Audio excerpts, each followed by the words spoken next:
Welcome to Lynn Cullen Live, talk radio without the static. Email your questions and comments to lynn@pghcitypaper.com. And now your host, Lynn Cullen. Whoa, hi, how you doing? Sorry, I got a really loud beep in my ear. So, welcome to the show. It's April 8th, opening day in Pittsburgh, PA, PNC Park. Man, you want to feel old?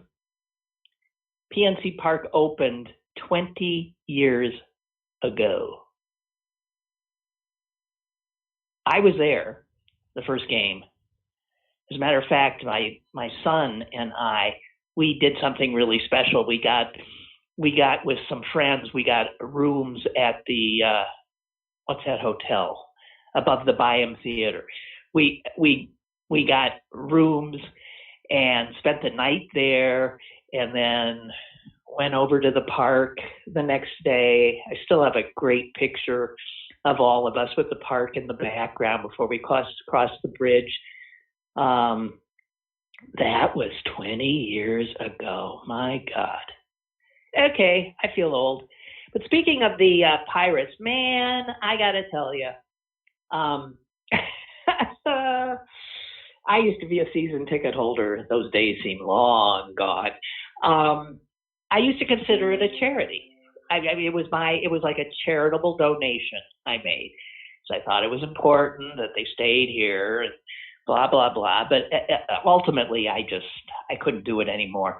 But so I'm reading the opinion page of the New York Times today. I'm lying in bed and I'm doing it. And here's what I come upon. It'll take just a few sentences to get to where I'm heading, okay? This is written by Michelle Cottle. Are you a Republican voter irked by the state of American politics? If so, party leaders have some exciting marching orders for you. Dump your Diet Coke, shut off that episode of NCIS or whatever Viacom CBS show you may be watching, cash in your Delta plane tickets, close your Citibank account, flush your Merck meds, and tell your kids not to ship you anything via UPS. And oh yeah, no patronizing Major League Baseball until further notice. Not the Yankees, not the Dodgers, not even the poor Pirates. Well, I have to say, it's one thing for me to say negative things about it, but I got my back up. I thought, how dare you? The poor Pirates. Season's barely begun. Oh, God. I don't know. What are the Republican faithful supposed to do in terms of sports? I mean, geez, I think, right? They boycotted the NFL because of taking a knee and all that. They've boycotted the NBA for sure because that's like the most woke league. And now it's Major League Baseball. I mean, what do they do if they want to go to a game? I mean, if they're being true blue believers, I don't know. Nonsense. Anyway, 20 years, PNC Park. All right. Well, go Bucks. That's all I want to say.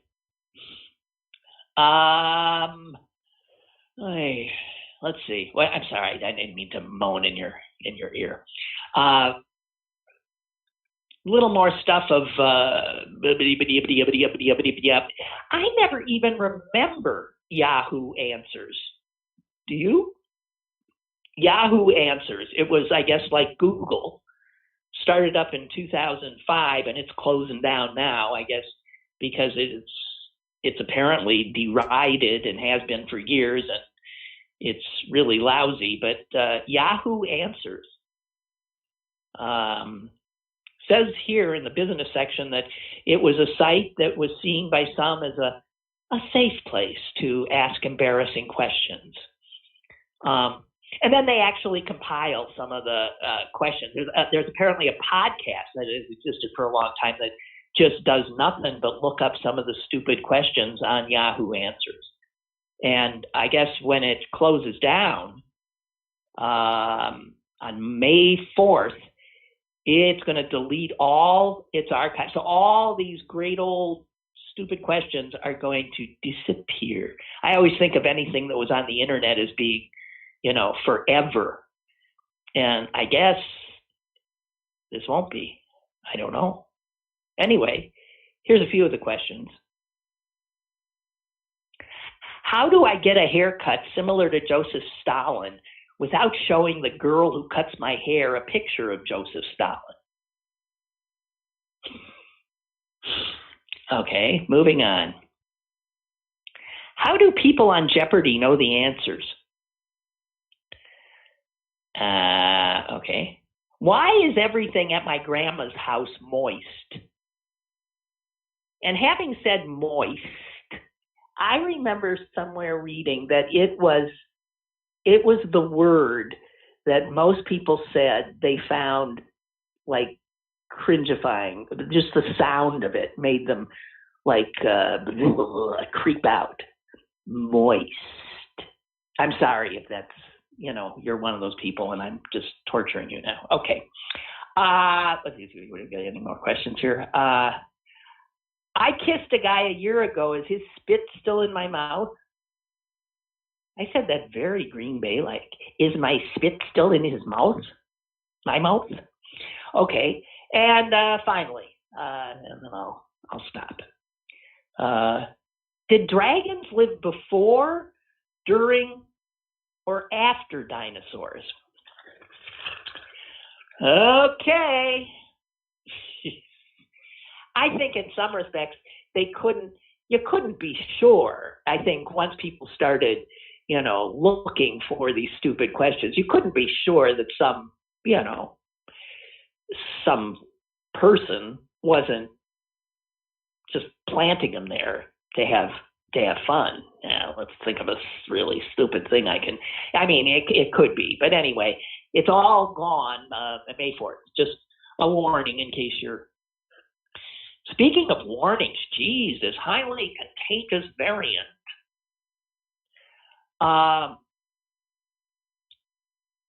It says, this is the one out of England. It says 60% more contagious, 67% more deadly. Oh, well, sorry. Didn't mean to ruin your morning with that information. But here's a question I have. So why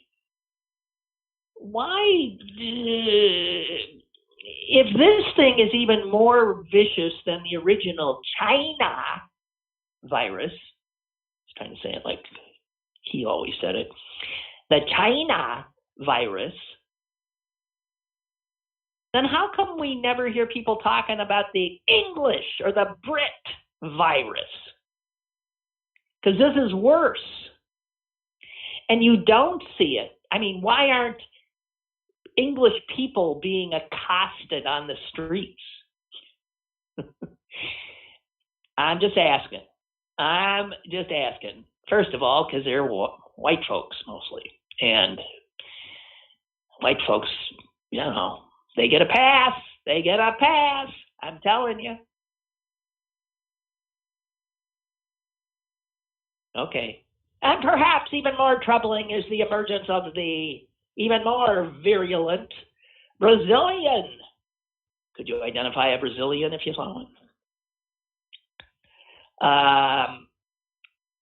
And that's now spreading all over Canada. Just when you think, this thing's over. But it says here the entire, Canucks, the Vancouver Canucks, pretty much the whole team has tested positive.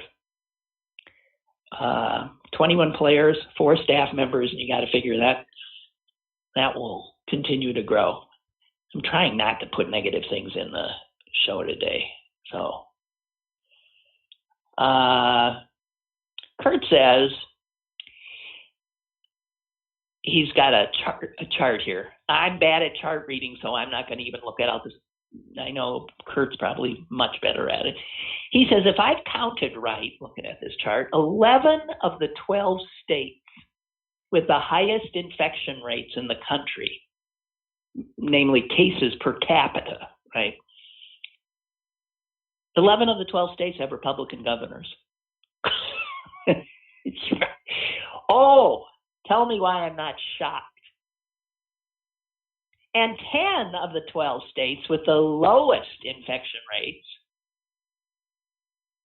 well, you can finish that sentence, yeah, have Democrats as governors. I'm telling you guys, Republicans kill. They kill. They just kill. So there you have it. So there you go. Big shock. Do I want to go there? John Boehner's book, which I know I've already given you some of the quotes from that, but I came across just a few more, so he's very quotable.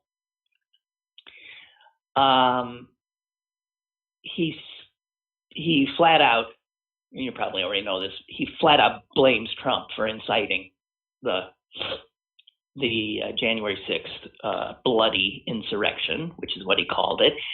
And here's the quote: incited that bloody insurrection for nothing more than selfish reasons, perpetuated by the bullshit he'd been shoveling since he lost a fair election in November. There you go. And then he also says, some of the people involved, he's talking about the congressional and Senate types that were involved, some of the people involved did not surprise me in the least. The legislative terrorism that I had witnessed as speaker had now encouraged actual terrorism. And, when he was speaker, in comes, it was the rise of the Tea Party that gave him the speakership, and began to just sort of essentially capture the Republican Party by these nutcases, whack jobs. That's what he calls them. And in his book, he warns that the GOP must take back control from the faction that has grown now to include everyone from garden variety whack jobs to insurrectionists. So that's how John Boehner, not too long ago, one of the major leaders of the Republican Party, characterizes the Republican Party. Garden variety whack jobs and insurrectionists. Whoa. And I was thinking about this, Creep Gates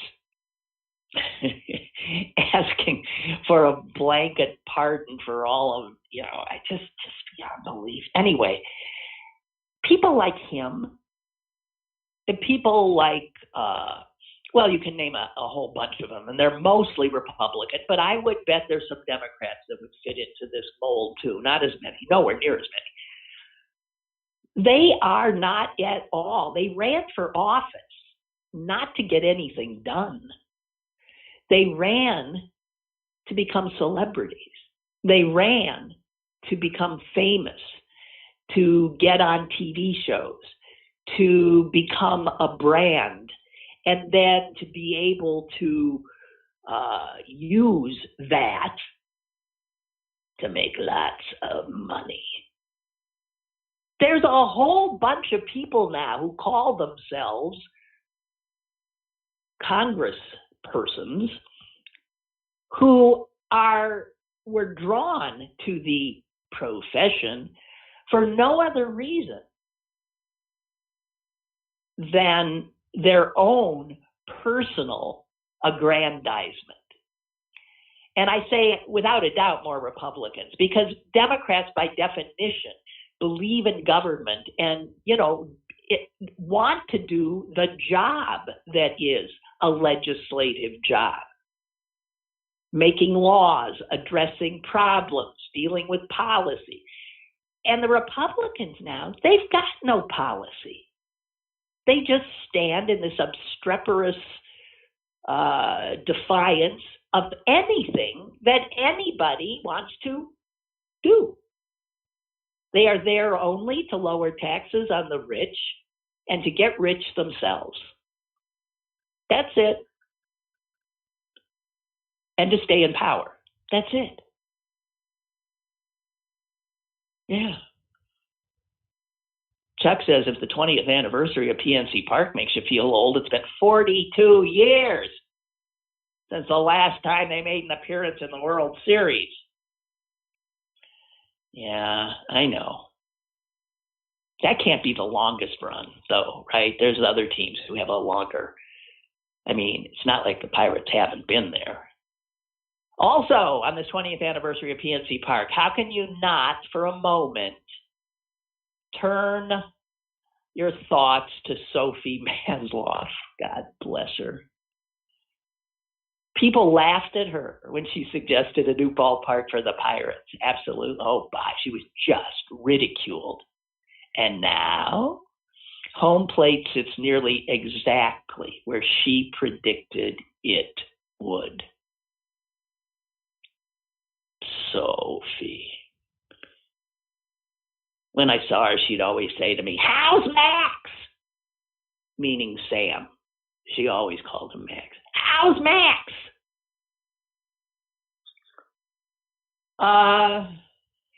So the other day, see, who's saying so at the beginning of sentences now? Me, the person who went on a 5-hour rant about it.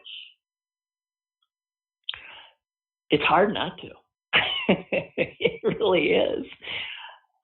So, earlier in the week, I talked about this despicable con game that the Trump campaign played, fleecing its donors with this, who thought they were making a monthly contribution, but they failed to see that there was an already checked box that said whatever donation they were giving would be taken monthly from their credit card or checking account or with whatever medium they had used.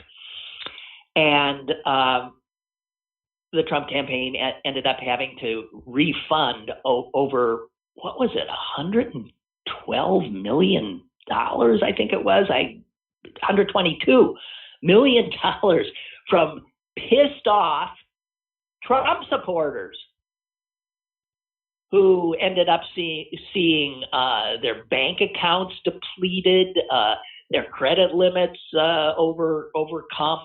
They got insufficient fund stuff from their banks.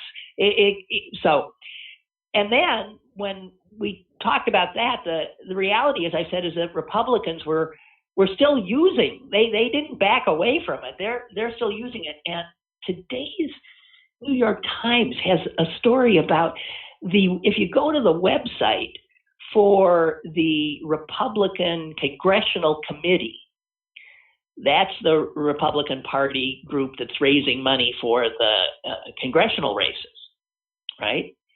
Well, guess what? It sends out to donors,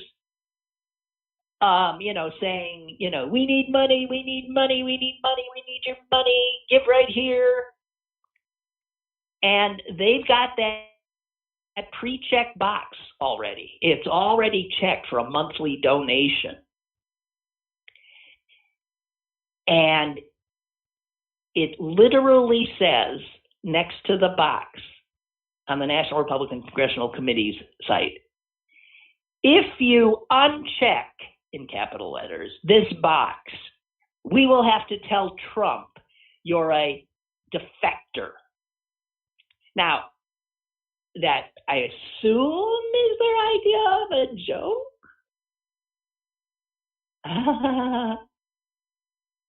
But if a donor does not proactively uncheck the box, every month, out it comes. Here's another thing. They change this all the time. Apparently yesterday it said this on the NRCC, the Republican Congressional Committee website, next to the box. It said, check this box if you want Trump to run again. Uncheck this box if you do not stand with Trump.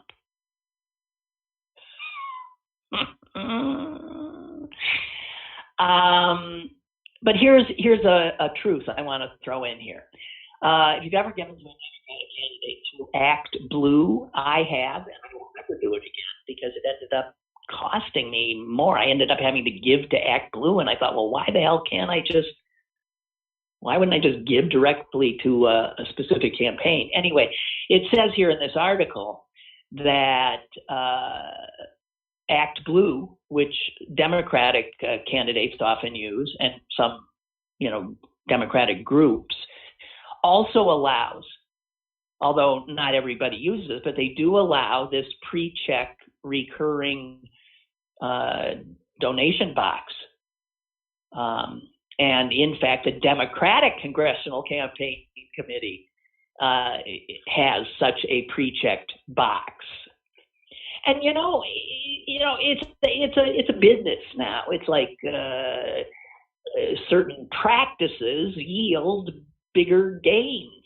And when it becomes known that having this pre-check box actually works, even if you end up having to later refund a whole bunch of pissed off people's money, they still opt in for it. The Democrats, in this case, Act Blue, and the Republicans, largely the Republicans, just want to say. Okay, I came upon something that, oh, wait. I don't want to get into that. Never mind. I'm sorry. Hello. It's just a heads up, and, a kind of, Pittsburgh proud kind of a heads up. Also, New York Times, front page of the arts section, there's a huge rave kind of story about a new ballet for New York City Ballet that is debuting tonight.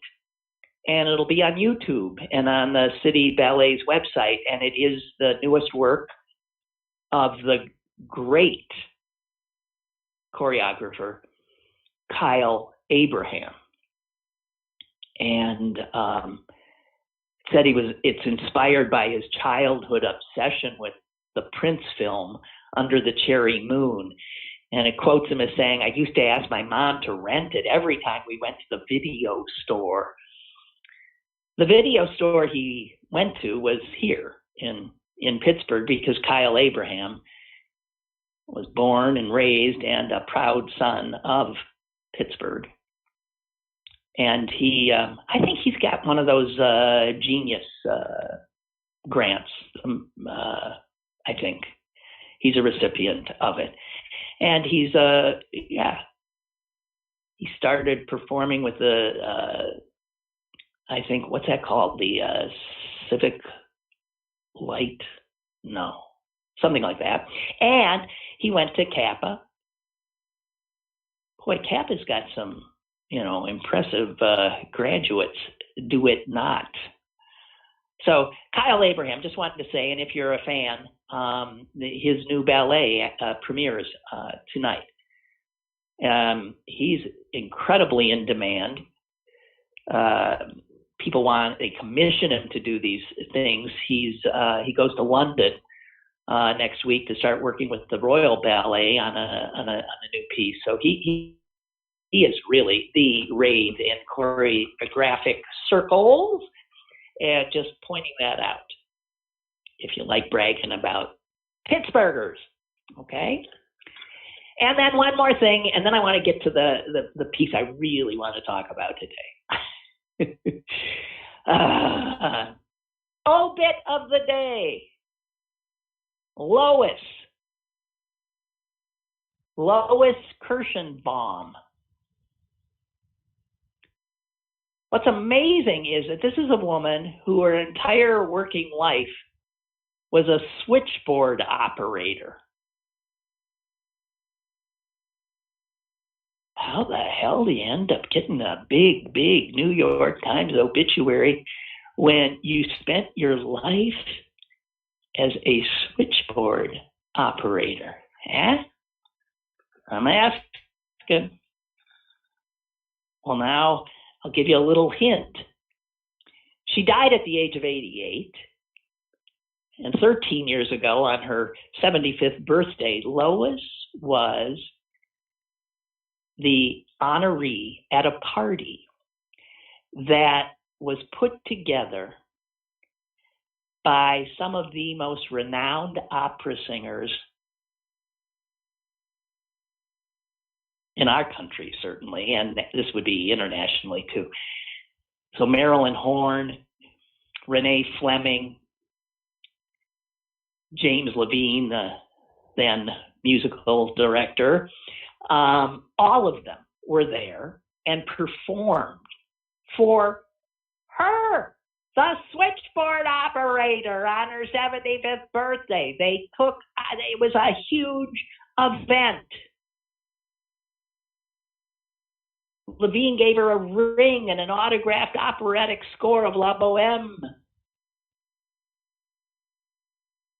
Lois Kirschenbaum? I'm telling you, born in Flatbush, lived in the East Village in a little rent-controlled apartment all her life. Lois Kirschenbaum, who, since the 50s,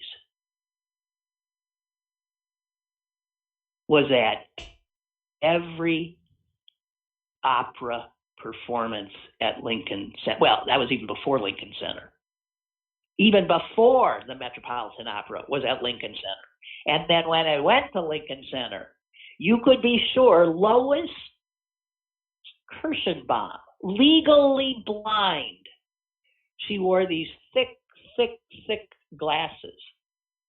Legally blind, but would sit up in the highest reaches of the balcony with a huge set of binoculars. And she would get those cheap seats by canvassing the crowd before, just looking for a seat for either free or no money. And she almost always scored one. She got in. And when she couldn't find a ticket, by a certain point, everybody there, the cleaning people, the ushers, the entire staff knew her, so they'd let her in. Lois Kirschenbaum, a nightly staple at the opera. And when the opera was over, Lois was just beginning, because she would immediately go backstage. Now, normally, you can't, but she managed over decades to so ingratiate herself as the most extraordinarily super fan of all time that she ended up becoming friends with Placido Domingo and Beverly Sills and Renee Fleming and Marilyn Horne. And they all knew Lois. And she would come backstage and she'd have this huge, purse that was stuffed with mementos, things that she wanted autographed. And I don't know, it was said at the Met that you really hadn't made it until Lois came to you and made you sign a whole bunch of stuff in her autographs. Everyone knew her. All you had to say was Lois, and everybody knew who you meant.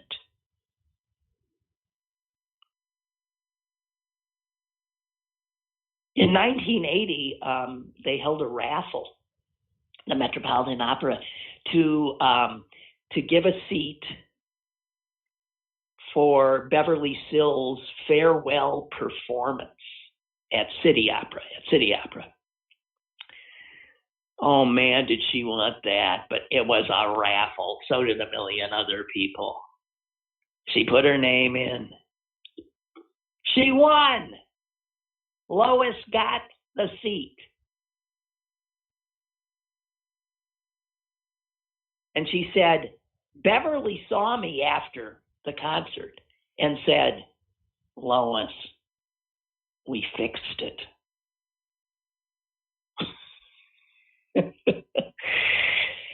All right. Lois Kirschenbaum, ladies and gentlemen, dead at the age of 88, switchboard operator. She's never married. No one was aware of any surviving family members. It's not known what will happen to the trove of autographs and programs and photographs left behind in that little rent-controlled apartment in the village.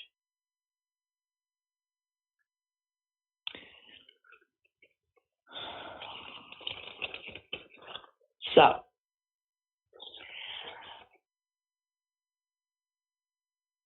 here's the thing. I learned two new words today. One, they both start with N. No, they don't. I didn't learn two things today. I'm an idiot. One starts with N and one starts with M. They're close. And I won't get into it because I did not understand one word I read. But there's this new, there's a particle, sort of like an electron, but not, and it's called a muon, M-U-O-N. And some physicists think that its very existence shows that we still don't quite understand what the hell's going on. That the muon, this tiny subatomic particle, appears to disobey the known laws of physics. Now, those are laws, of course, that, human scientists have determined. But this little, no one told the muon, apparently. And the result, physicists say, is that there are forms of matter and energy vital to the evolution of of everything, the cosmos, that are not yet known, not understood. The muon.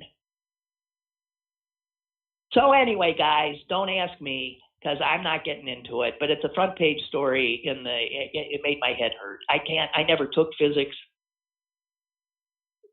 I'm as science illiterate as they come. So, but okay. So that was one thing I'd never heard of. The other thing, oh my God, and I wish I never did hear of. God forbid.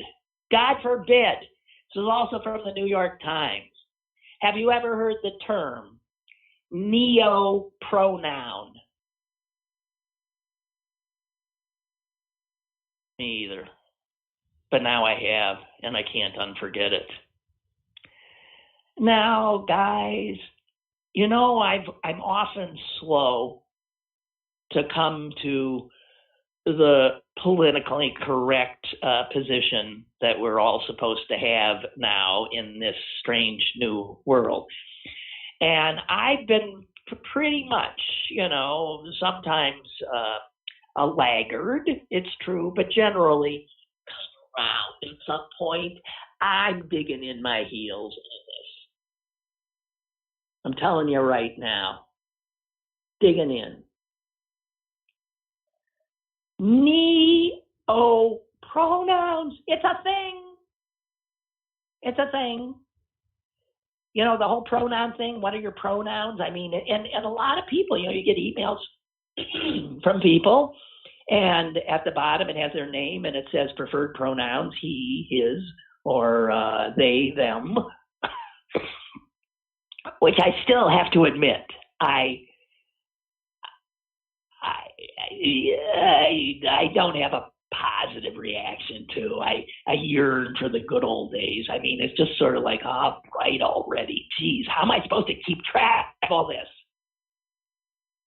I can't even remember people's names. Now I got to remember their preferred pronouns. And if I don't, they'll take offense. They already took offense because I didn't remember their names. Now I don't know the pronoun too. So anyway, a 2019 poll by Pew found that 1 in 5 Americans knew someone who uses non-binary pronouns, like they, them, or I don't even understand some of what I see, but yeah, like Z and Zer. You seen that? And then what the? So a neo-pronoun is something beyond that. Now I grudgingly come along with I know somebody who had you would think, this shows how this idea that there's just men and there's just women is obvious craziness, because I can tell from my own life experience that there are people who clearly are somewhere in between or whatever. And I actually know somebody who was born a woman and her pronouns are still she and her, but she easily could have transitioned to male, easily. Just easily. In her affect, in every way. As a little girl, she was, the classic tomboy, riding her bike with her shirt off like all the other boys, until her mother one day said, "You got to put a shirt on now. I'm sorry, but you got to put a shirt on." And it almost killed her. She had something she had to hide now, and that she wasn't one of the boys because she was getting these breasts. She so hated those breasts. She so hated them. And for her adolescent and early adult life, she bound them so that you really couldn't see them. She hated them.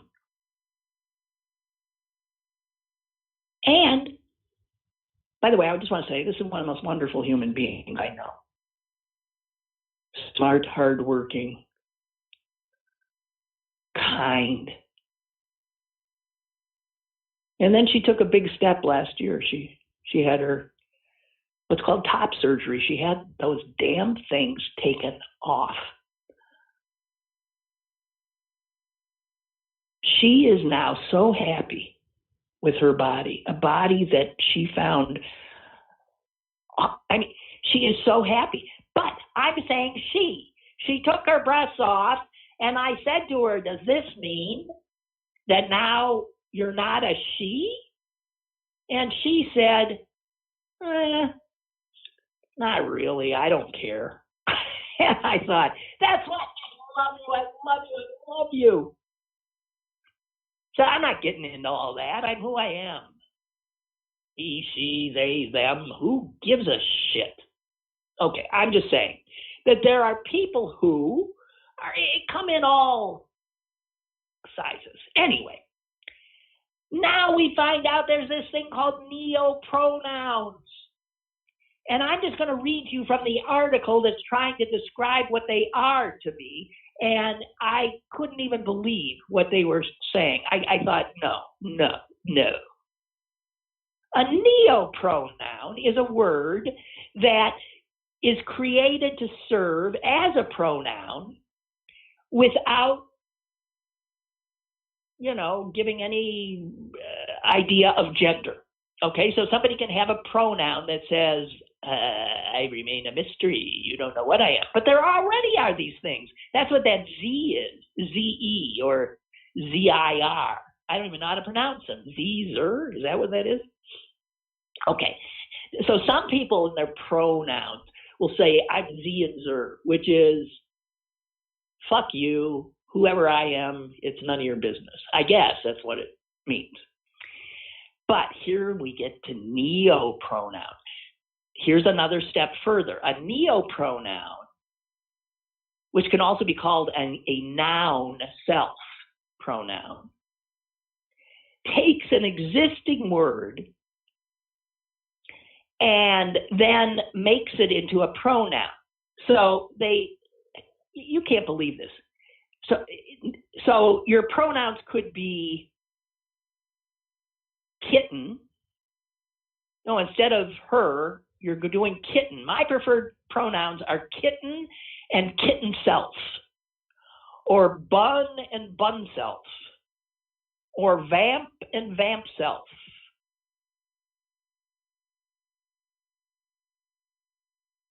Yeah. Now you think, okay, this has to be very marginal right now, and please somebody stomp it out before it starts to spread, because things have spread that you thought never would. And it asks the question, how prevalent are these neopronouns? And they say not very prevalent yet.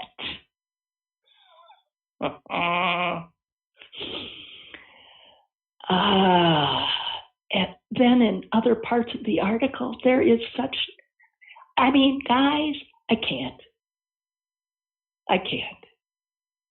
It says here, many neopronoun users are dead serious and are also part of online communities that are quick to react swiftly to offenses. Oh, I'm really shocked to hear that. One can only imagine how you have to tiptoe around those folks. I'm so sick of people taking offense, constantly assuming the worst motivations on the part of people like me who are generally just clueless or old, okay? God. I'm old school. I can't help it. I'm trying real hard. But this is going too far, kitten self. That's just too effing far. I still remember I think she would have been a seventh grade English teacher with a wondrous name of Kittabel O'Donnell. And she looked like Olive Oil from the Popeye cartoons. She's this real skinny woman with her hair pulled back in a bun. Kittabel O'Donnell. I remember the day that she was teaching pronouns. And man, if Kittabel didn't do something that has stuck with me my entire life, obviously, because here I am telling you. She stood up at the head of the class and with her arms, I mean, looking like a cheerleader, I'm remembering her going, I, you, and she's changing sides, I, you, he, she, it, and then she got faster and faster until it sounded like I, you, he, she, it, I, you, he, she, it, and of course, the class started to lose it. Not because of the cheerleading, but because she was inadvertently saying shit. I, you, he, shit. I, you, he, she, it. Kittabel O'Donnell. It was that simple back in the day in Green Bay, Wisconsin. So pardon me if is there a caller there? If there is, come on in. Hello? Hello. Hello. I love the pronoun thing. Well, no, I don't. I hate it, but I'm okay with it. I'll call anybody they want, but just what they want. Give me some time, and if I screw it up, don't get all shitty with me. But anyway, something interesting is my wife is doing Duolingo. She's trying to get back into French, and one of the things, and I took French in high school, and our hardest thing is what's masculine and feminine. And I just think, well, I just think that's politically incorrect. I think they shouldn't have that. Right. It's like, oh, come on, and get real 21st century French people, Right, and who decides if a chair is female or male? I mean, it's nuts. I At know, least English doesn't do that. I know. Well, but anyway, hey, one thing I'm doing is I'm listening to podcasts with Obama and Springsteen. Have you talked about that at all? Yes. No, I haven't, but I did listen a bit. I told you I have trouble. I'm sorry. I have trouble with Obama's sibilant S's. I'm sorry. His what? His what? What did you say? I said his sibilant S's. He whistles when he does an S. Well, that's just his condition, I guess. I can't take it. No, I can't. I never could. It's the one I kept it to myself all through his presidency. I never said a fucking word. And I tried to listen to the first one, but he was doing it. He was whistling, and I thought, I am so sorry. I can't. Every time he says Bruce, it whistles.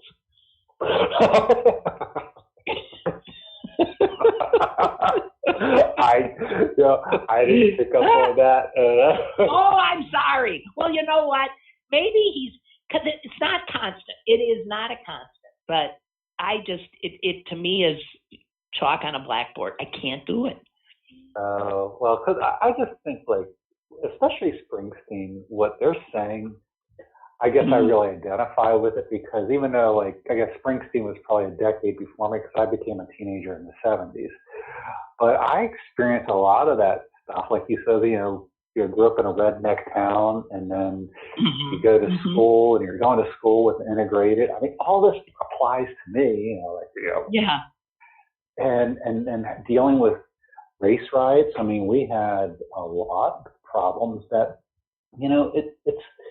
it was really interesting. And I'm only until the first 30 minutes of it. And I think he really nails it. And I think they're good together. I will pay attention to the whistling. No, don't. And I'm so sorry. Don't. I mean, it's an affliction I have. Don't do it, because I love them. I love them. They're wonderful. I really like them both. Despite, I mean, they're flawed individuals, but that's being human too. So, okay. Yeah. Well, okay, Roger. Thank you. I'll talk to you later. Bye-bye. Okay, bye-bye. Oh, God. Hey, Margaret says, whoops. I think I have another caller, but Margaret says she donated to Stacey Abrams' campaign and got hit with that monthly payment thing. So you didn't uncheck the box. Okay, so there's a warning. Stacey Abrams is using that. Is there a caller there? Hello? Hey, yes, there's a caller here. I meant to come in as Barack Obama, but can you whistle your S's? I can't do the whistle. I can't do the whistles. No. But do you hear the? I've never heard the whistle. Never heard the whistle. I'm starting to feel like I'm losing my mind. Okay. Well, at least he wasn't whistling Dixie. That would have been a real problem. Now, that's not why I called, but I listened to the whole series, and if you could just listen to a couple and get over the whistle, they're extremely good. It's rarely that I promote stuff that I listen to, because I listen to a few podcasts, but that I had to. I said, this is extremely good. It's very deep.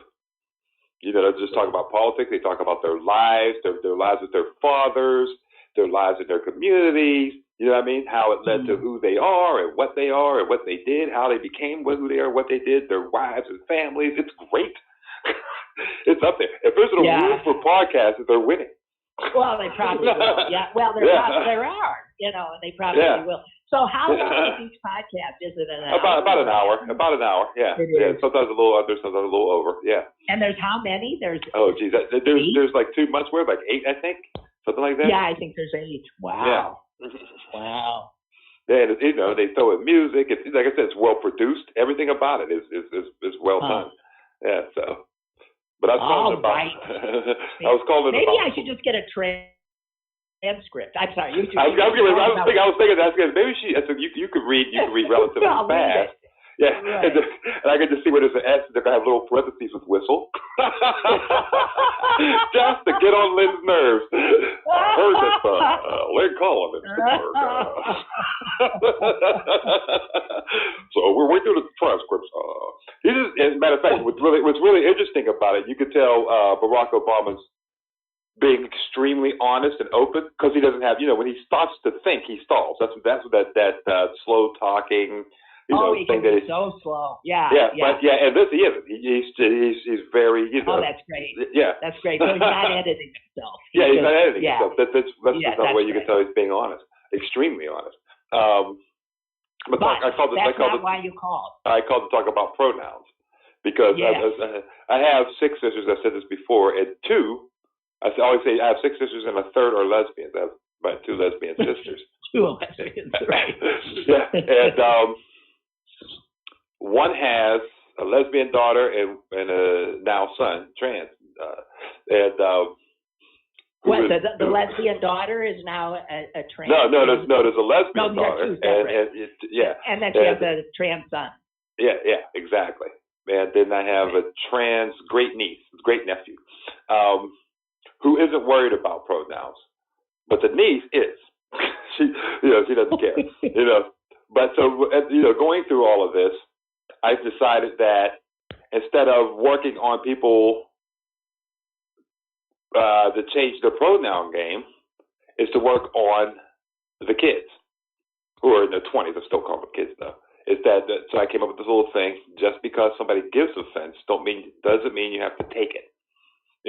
So there you go. And, good. And, good uncle. Good uncle. Yeah, because you're giving yourself more of a headache than is necessary. It's bad enough, because most people are good people. Don't assume that they're going to be they're doing it to be spiteful and I'm not changing my pronoun. Okay, what you? They just don't know any better. And I said, eventually, and I said it this way, we old folks are going to die out, and it's going to be a whole new world you're living in. I said, so why be miserable while you're young? You know what I mean? There you go. Yeah. Are you getting anywhere? Are you getting anywhere with that? Okay. Yeah.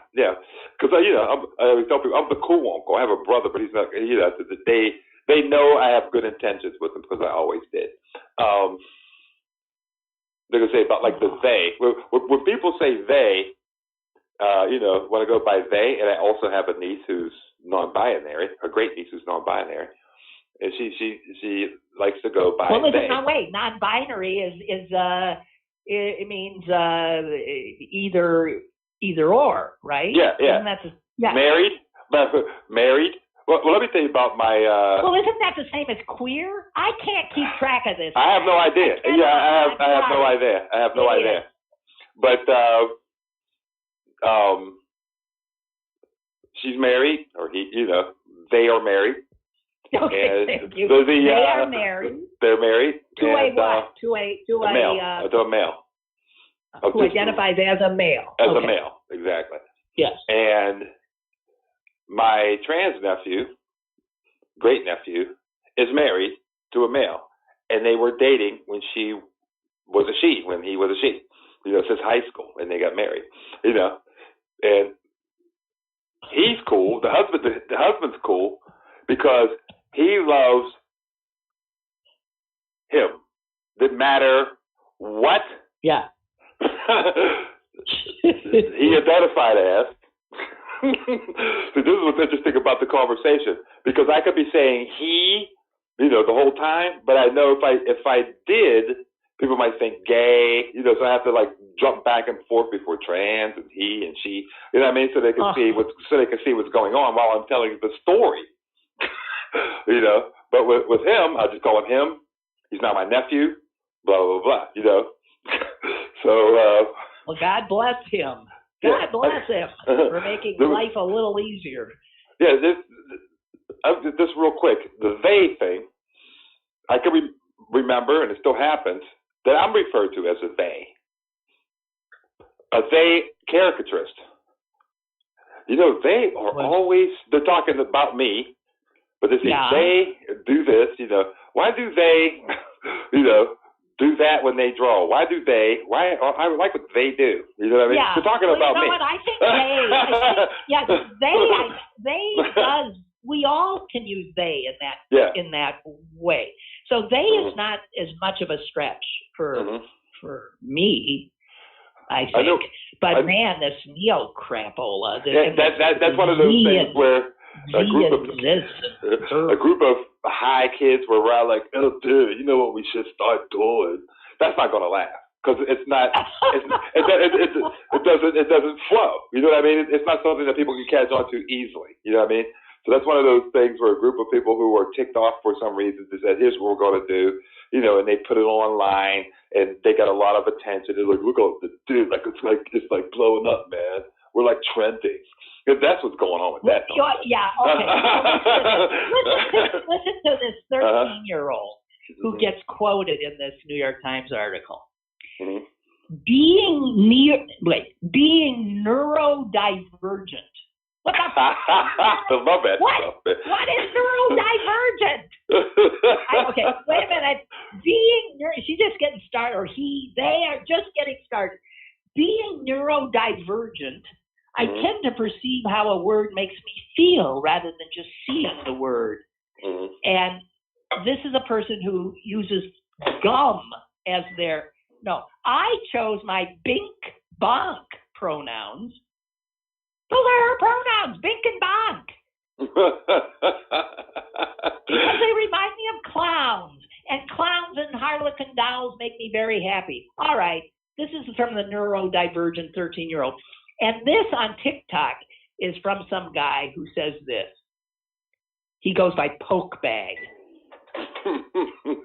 He says, bro, neo-pronouns are going to break the English language. That's it. Yeah, and now what you did was you got that. That's the reason for doing it. They're just basically they're effing with people. Yeah, I think they say in the article that some people are being playful and making fun of it, but others are dead serious, right? Mm-hmm. And those are the ones who are going to get disappointed. I hope. Now, because this is too complicated. Yeah. Now, I think it's, I don't know, perfect. If you're going to choose a pronoun, choose gum.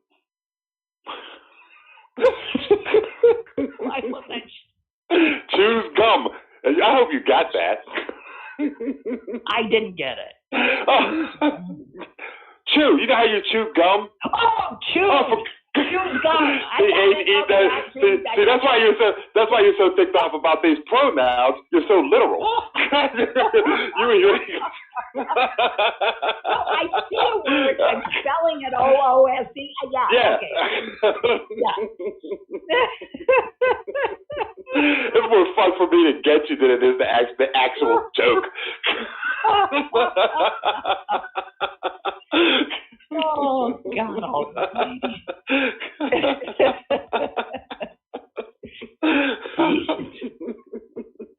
You cracked yourself up. No, I'm laughing at the fact that you didn't get it. Oh, you're laughing at me. Okay. Exactly. I am so not getting anything. Okay.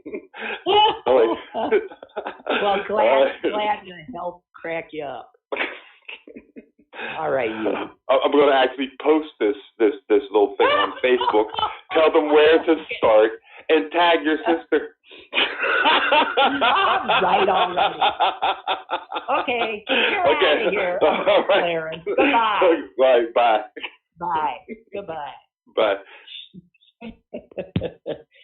I, you, he, she, it. Oh, you, he, she, it. Just saying. Oh man, our time's up, and I didn't get around to all the stuff that was supposed to make you mad.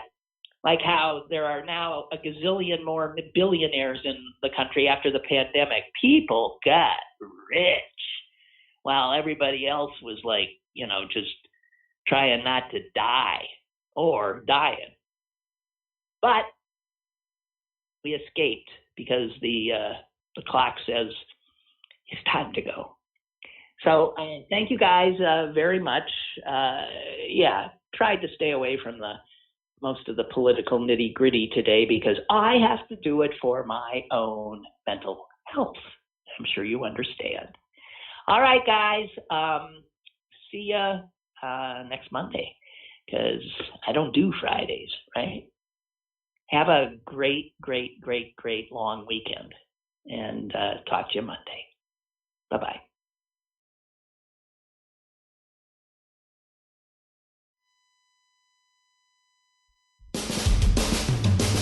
Lynn Cullen Live, Monday through Friday from 10 a.m. to 11 a.m. and archived at pghcitypaper.com. The opinions expressed on Lynn Cullen Live are those of the host and do not necessarily reflect the viewpoints of Pittsburgh City Paper or its advertisers.